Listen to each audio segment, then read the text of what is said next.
Hey guys, it's Jack. What if I told you I had a reveal underneath this hat? Would it be a good reveal? Would you be shocked, surprised, entertained? Well, it's a piece of paper that says subscribe.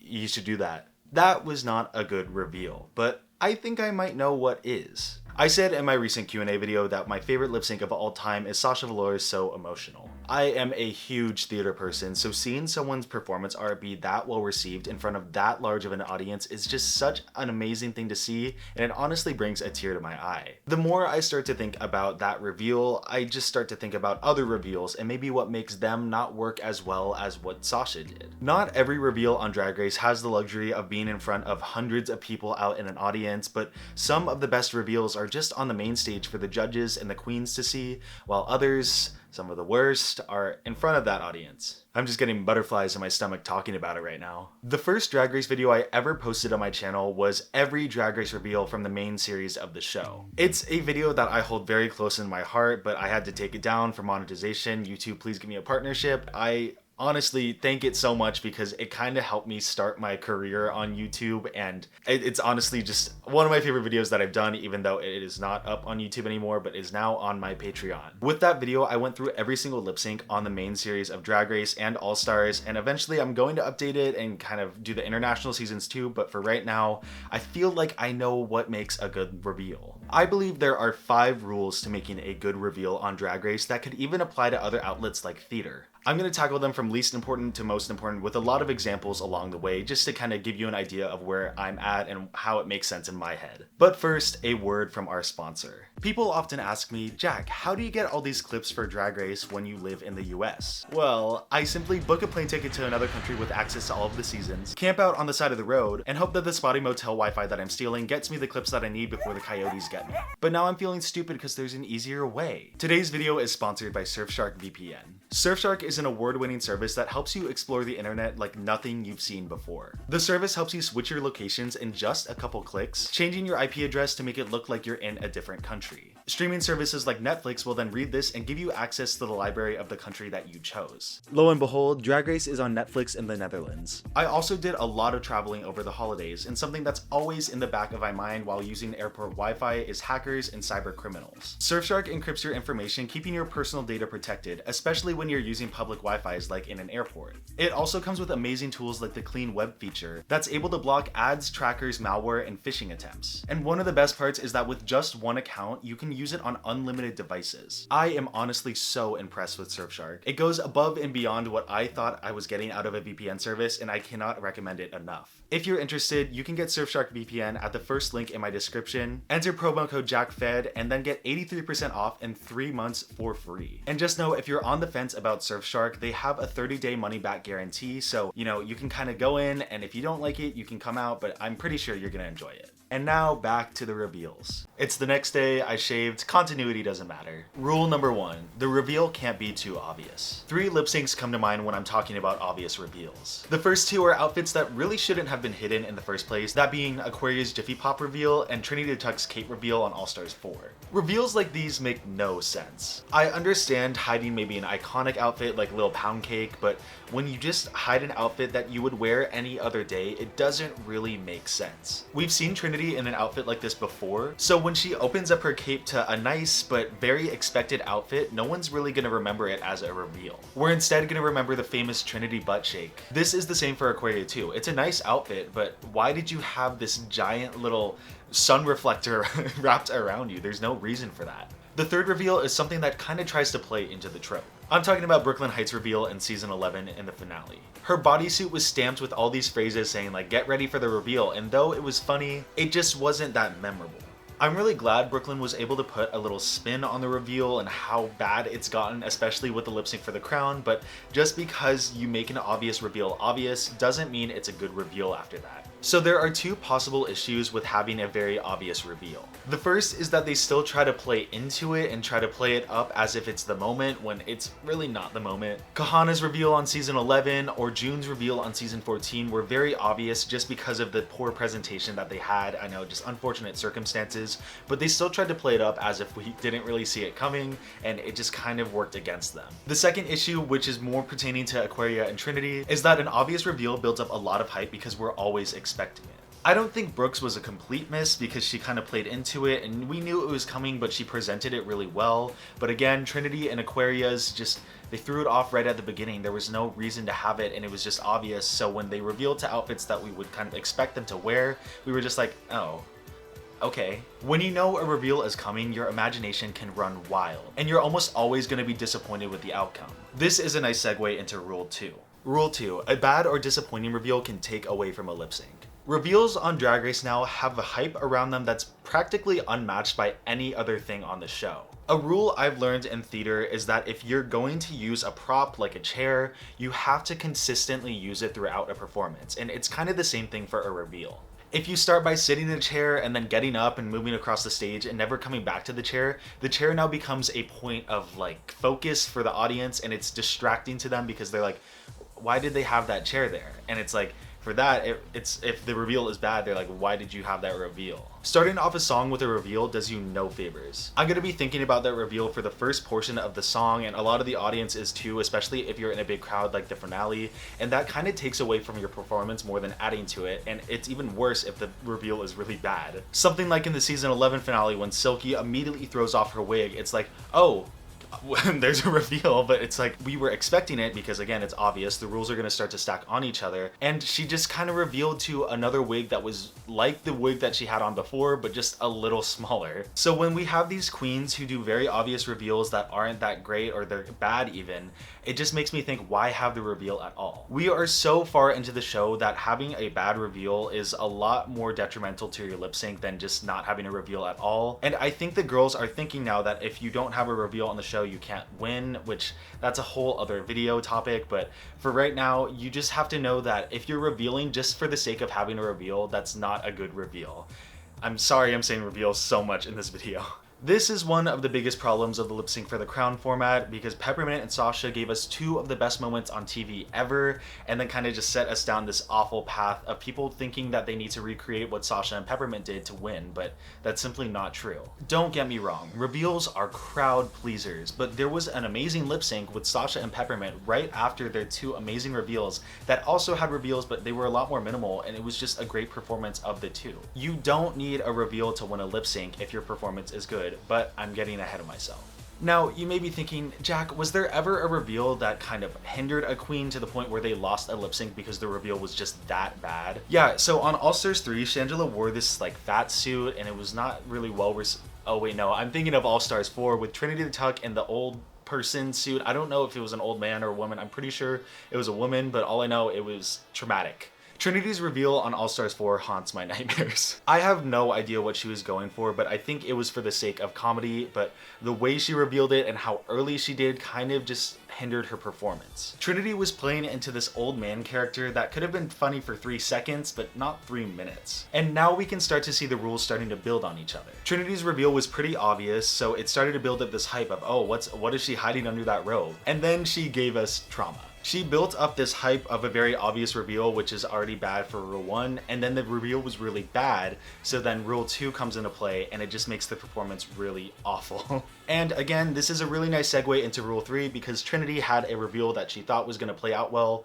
and help her win a lip sync, but it didn't. Rule number 3, don't rely on a reveal to sell your performance. I feel like this is an obvious point to make. Like I said, a bad or disappointing reveal can take away from a lip sync. So if that's all you have to offer, you're just out of luck. The most obvious example is Asia's butterfly incident. Asia is an amazing performer who could have definitely beat Cameron if she wasn't too reliant on her reveal. To spare everyone from going through that ordeal again, let's just say that Asia's reliance on this reveal cost her the lip sync and possibly even the crown. Another example that's maybe a little more obscure but was definitely one of the first lackluster reveals was Mimi I'm First on All Stars 1. For those who don't know, All Stars 1 was played in teams, with the bottom 2 teams deciding which member of each team would lip sync. Mimi was paired with Pandora, and though I don't think Pandora is a great lip syncer, I know Mimi convinced her to let her lip sync by saying, oh, I have this reveal, we're good, we're gonna win. And then she did that. Uh-oh, Mimi's doing a costume change. The big reveal, the big reveal. Oh, that's it? So again, combining rule 2 and 3, the reveal was bad, so it took away from her performance, and because she only had that to really sell her performance, it was just kind of dead on arrival. Here's the thing with bad reveals. At least for me, as an audience member, if I see a bad reveal, I don't think the lip sync is completely done after that. You just have to sell the performance after the reveal, even if it doesn't go well. I just kind of put these queens under a magnifying glass after the reveal doesn't go well because I can still see them winning a performance, but when they just kind of only have the reveal to offer, you're out of luck. So now as an audience member, I'm thinking, wow, that was disappointing. Let me look at her more closely to see if she can win this lip sync through just her performance. And she didn't. Now let's start getting into some positive examples. I think a performance that had really great reveals but wasn't too reliant on them was Evie's reveals in Sorry Not Sorry. She had a wig reveal and a prop reveal, but neither one of them made the lip sync what it was. Evie did the right thing of having the reveal add to her performance, but she didn't rely on it. People don't remember Hairspray as the defining moment of that performance. Come on, Cirque du Soleil.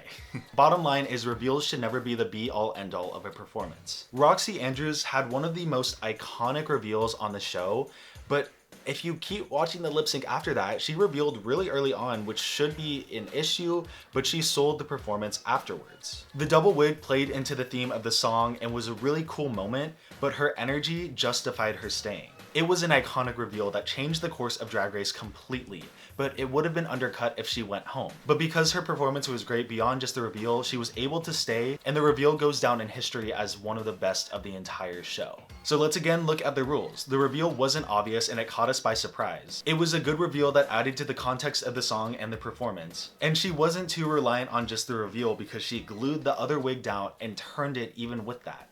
And again, another segue into the next rule. Rule number 4, the queen is already matching the energy of the song. Hey, hey, hey, hey, hey. Macho, macho, macho man. Okay, I'm done. Easily one of the best examples I think of when matching the energy of the song is Peppermint's reveal in Macho Man. Alexis had some great moments and some great reveals in that lip sync too, but I think the defining moment was Peppermint's wig reveal, where she turned a decent wig reveal into an amazing moment all with her energy. She knew this was a very popular moment of the song and played into it. Peppermint plays to the audience like she knows the meaning of the song, or at least has a meaning behind her performance. Another example could be any of Shangela's reveals on All Stars 3 because she had a reveal for every single lip sync she performed in. They all worked to varying degrees, but the ones that worked the best were when she understood the energy of the song. She was able to take a pair of sunglasses and make a worthwhile reveal all because of the energy she gave off. She made a character that worked for the song, put in her signature energy, and then turned a small little prop into making Rue cackle. Character tone and energy matters so much. Going back to Trinity the Tuck, if she lip-synced to Freaky Money with her old man character and still tried the same reveals, it would fall flat. One of the biggest things I can say is that artists need to sell us on their performance before they can sell us on a reveal. I know I keep going back to it, but this is one of the reasons why I hate reveals very early on in a lip sync. Like I said with these early on reveals, they're normally obvious, lazy, and now you can add energy killers to that list. If you're lip syncing for 5 seconds and then immediately going into a reveal, the audience hasn't had enough time to understand the mood and tone of your performance. And instead, they're shifting focus into the reveal that you just did and not really paying attention to what you're doing. And again, like with rule 2, if the reveal is bad and you start off with a bad reveal right off the bat, people are now going to remember that as the defining moment of the first part of the song and not really focusing on your performance, and your performance will most likely never recover.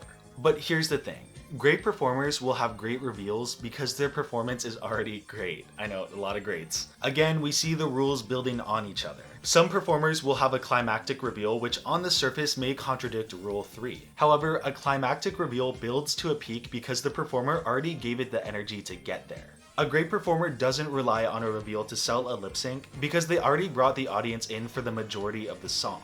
A climactic reveal simply serves as a cap-off to an already worthwhile performance. No segue for this one, let's move on to the final rule. Rule number 5, reveal with a purpose and at the right time. I think it's time to finally break down Sasha's lip sync and what makes it so good. Each reveal she did was with the energy of the song, built on top of her performance, and she wasn't reliant on it. And finally, she revealed with a purpose. I know I keep coming back to it, but if you reveal at the beginning of the song without a purpose, it's just flat out lazy. Roxy had a purpose with her Whip My Hair lip sync because it's hair and she was gonna whip it, but she had to take off her other, like it makes sense. And even if it didn't, it's still iconic. But when you just reveal through a cape, an outfit that you'll wear, there's no purpose behind it. Here's a quick analysis of Sasha's lip sync. She told a story of love that could be love in any form.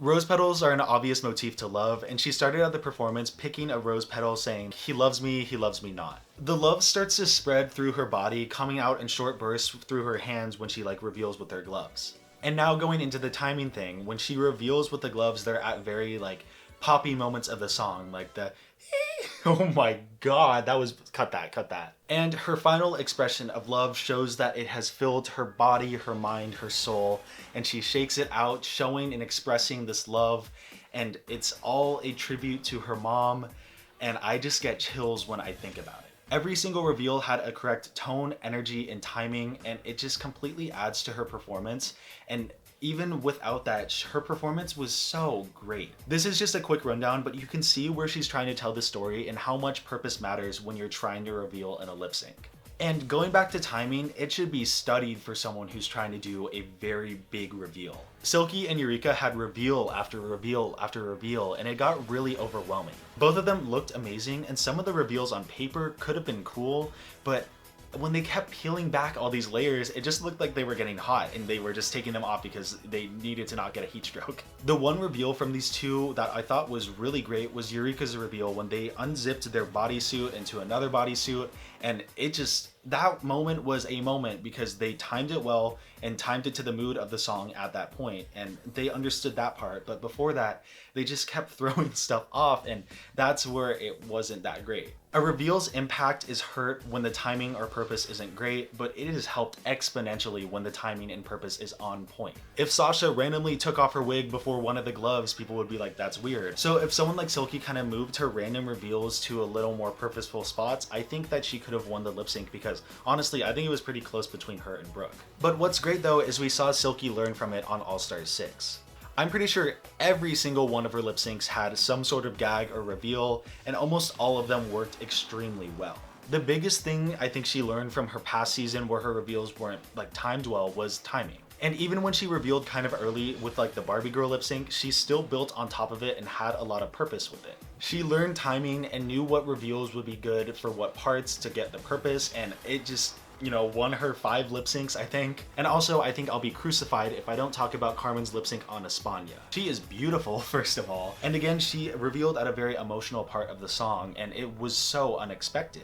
The timing was great, she looked great, and that definitely won her the show, even though she was already one of the standout competitors. To me, rules 4 and 5 are the most important because you can sell a mediocre reveal with good timing and purpose, and people will be more susceptible to it if your energy and performance is already on point. For example, on paper, Simone's reveal in the finale of season 13 wasn't great because it was just 4 little spaghetti strands hanging down, but again, it's Simone and she has this natural charisma to her, so it sold it for me even though I didn't really like the reveal after looking at it for a while. And in some ways, these 2 most important rules can kind of counteract some of the earlier rules if everything is presented and performed well. I still think all the rules matter, don't get me wrong, but when Aquaria has these 2 confetti cannons just strapped to her boots and then she's able to fire them off, it's obvious that she's gonna do that, but the way she presented it and the timing she had with it made it a worthwhile reveal. So let's finally analyze one last reveal just to see all the rules playing together.